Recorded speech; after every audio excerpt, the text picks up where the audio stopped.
Hello, horror fans, and welcome back to Jay vs. Horror. I'm your host, Jay Wall, and today, guys, we're going to be reviewing a little film called Open 24 Hours.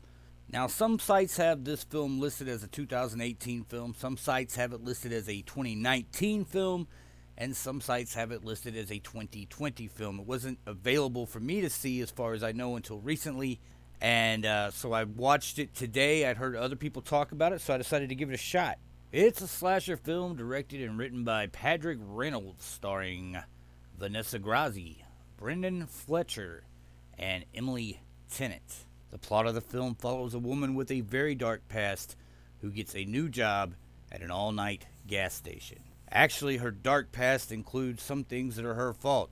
As the story starts off, we find out that her ex-boyfriend was a serial killer who murdered 35 women and buried them underneath her house.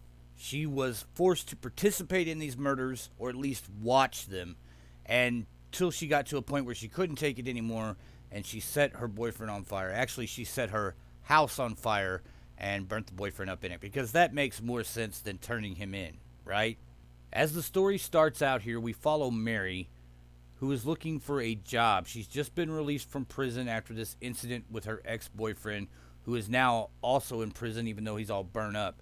And she's been released to society. She's dealing with a parole officer, and she's trying to make a new life for herself. She applies for a job at a 24-hour backwoods gas station. Mary is hired on the spot after answering a few questions from the owner in a small interview. From here, we meet Mary's only friend in the world at this point, Debbie, and we also see that Mary has a lot of problems, including the fact that she is now paranoid and delusional. She tries to manage these delusions by taking medication, but I'm not sure she's taking it exactly the way you're supposed to. I will say this, her delusions are very vivid and seem very real. And so what they are doing here with the plot is setting us up so we never know exactly if what we are seeing is real or if it is another one of Mary's delusions. And so we see Mary begin her first night at work, where she meets Bobby, who is the clerk operating the store when she comes in for her shift. He's played by Brendan Fletcher, and this is the actor you've probably seen the most in this cast. Several people come in and out of the store, and Mary starts to receive phone calls that seem threatening. She starts to have her own delusions where she's seeing things, and we also see early on that her friend Debbie, who has dropped her off for this shift, is attacked outside in the parking lot. And I would say this is the first moment in the film that we realize is not actually a delusion, because Mary is inside the store and Debbie is attacked outside. Now, there's a bit of your mind that will wonder if Mary is behind all this, but that doesn't make logical sense when she's in one place and people are attacked in the film in other places. And so that's what this film is. It's a big mystery. Somebody is messing with Mary. Somebody is attacking people inside and around the store. And it's just a question of who is actually after Mary and why would they be after her. We're given several red herrings here, even some that aren't put forth as much as others, which I like about the film because I think that's very smart. They give us several different options for who could be doing this, who could be the killer. As the film draws to an end, it gets very bloody and violent and a lot of fun, and we get to see Mary fight for her life. Now, things I liked about this film, guys, I think for a low-budget film, it's very good. The cast is strong. The story is what you would expect from this type of movie, and there's some great kills in this movie. Things I didn't like so much. Well, it's a little long, I felt. At 1 hour and 42 minutes, it seems like they spend the first hour building up red herrings and building up Mary's delusions to throw you off. And then about 2/3 of the way through the film, they finally tell you what's going on, and then they go for the gusto. Which I can appreciate the direction they went here because they did have several different directions to go. And I actually enjoyed the road they took towards the end. The only other thing I could really find to complain about is I feel like they should have rewritten this lead character. I mean, it's truly hard to find sympathy for someone who has watched a serial killer murder a number of young women and not done anything about it until he got to like number 35. For a great deal of this period, she knew he was killing these women and even watched him kill several of them. And she says, well, I just wanted to die, so I set the house on fire. Well, I don't feel like she was being restrained. I don't think she was tied up in a basement or an attic or anything where she couldn't get away from him. She could have told someone what was going on and stopped this much earlier.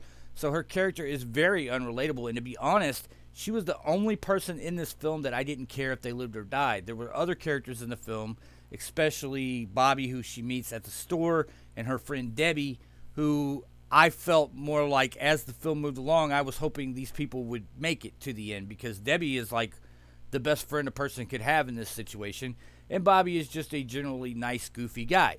So Mary was the only one I really didn't care about, and of course she is our final girl in this movie, not to give too much away, hopefully. Now, as far as the end of the film goes, once we hit the 1 hour mark here, you kind of know how it's going to end. It's going to go one of two ways, and that's basically the way it plays out. But I felt like it was a good, solid horror film. It gives you exactly what it promises. And for the budget they had here, this film is definitely a winner. I'm going to give it 7 out of 10. I wanted to go a little bit higher, but like I said, I had a couple little issues with the movie as it went on. So 7 out of 10 for me, guys. Let's take a look at the trailer for Open 24 Hours.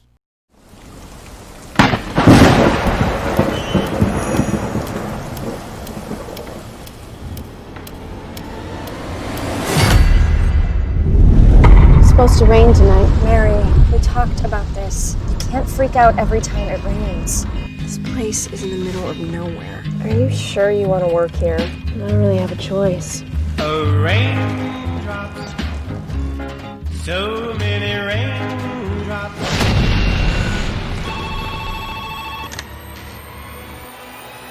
Dear Gaspar, this is Mary. Do you like watching people die? I know about you and your boyfriend. I'm sure you're going to be carrying that around with you your whole life. I'm not crazy, you know. The file says paranoid and delusional. My boyfriend was James Lincoln Fields. Killed like 30 women. 35. He's still alive, right?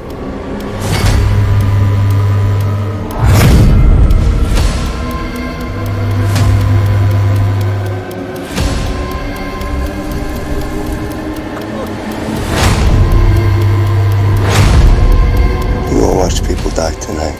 Then I'll watch you die. You're not real.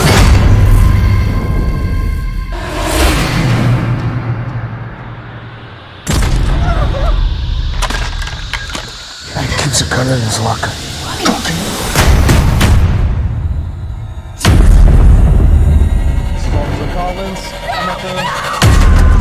I told you I was real.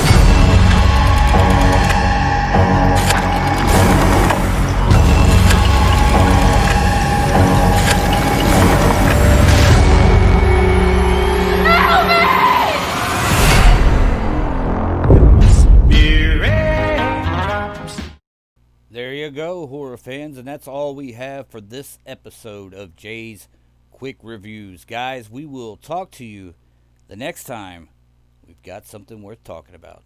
Bye.